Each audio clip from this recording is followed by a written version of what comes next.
Hello, and welcome to this week's edition of Enrichment, where we talk to small business owners and entrepreneurs on strategies and best practices. So let's get right to it. This week, our subject is pie.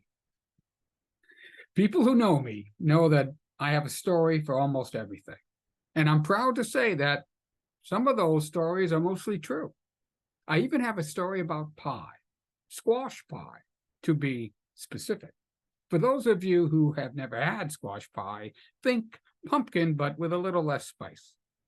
When I was maybe 5 or 6, I walked downtown with my mom. To be clear, downtown Hazardville, Connecticut, consisted of E.C. Allen's General Store, the drugstore with a soda fountain, a dry cleaner's, Ernie's Barbershop, a Methodist church, and a diner tucked between the dry cleaners and the barbershop. Now, I don't recall the purpose for the trip, but I do remember that we stopped at the diner and I had a slice of squash pie. Memory stands out because when I sat down at the counter, I had my weekly allowance clutched in my little fist, 25 cents. In order to eat my pie, I had to put the quarter down.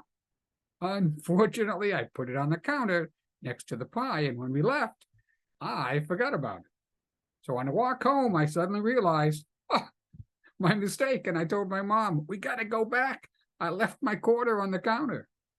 My mom smiled at me and said, honey, you just left her a tip. To drive home the lesson that I had to be more careful with my money, that quarter was not replaced. So why am I telling you a pie story? Well, each of us has in our working day a pie. It's our time that we have to devote. It's only so big, and it's up to us to determine how many slices we cut it into.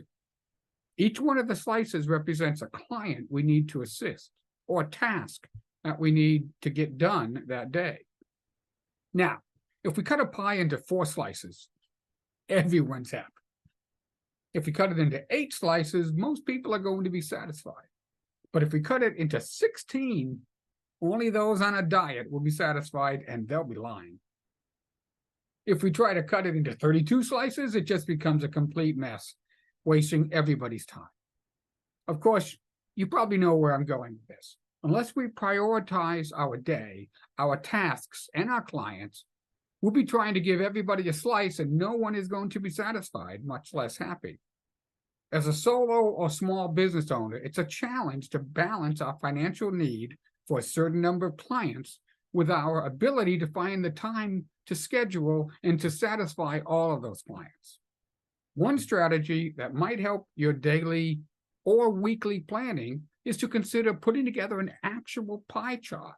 You could do it in PowerPoint or whatever, and assign each slice a task or a client, and figure out how much time and effort each task will take, and then cut those slices accordingly. If you find yourself cutting smaller and smaller slices, you'll have a visual reminder telling you that you need to prioritize better. Ask for help, or consider farming some tasks out to someone else. David Manet, American playwright, said, we must have a pie. Stress cannot exist in the presence of pie.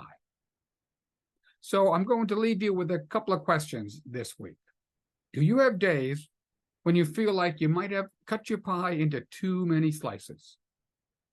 In addition to making a pie chart as a visual reminder of your task or your clients, the time you need to take for each one, can you think of any other planning strategies that might help you prevent from cutting your pie into too many slices? Well, I hope you found that useful. If you'd like to further discuss anything that we talked about here or any business strategy, I'd love to have a conversation with you, Rich Austin. And you can reach me at rich@speakingofsuccess.us. That's it for this week, and I'll see you next week. Bye.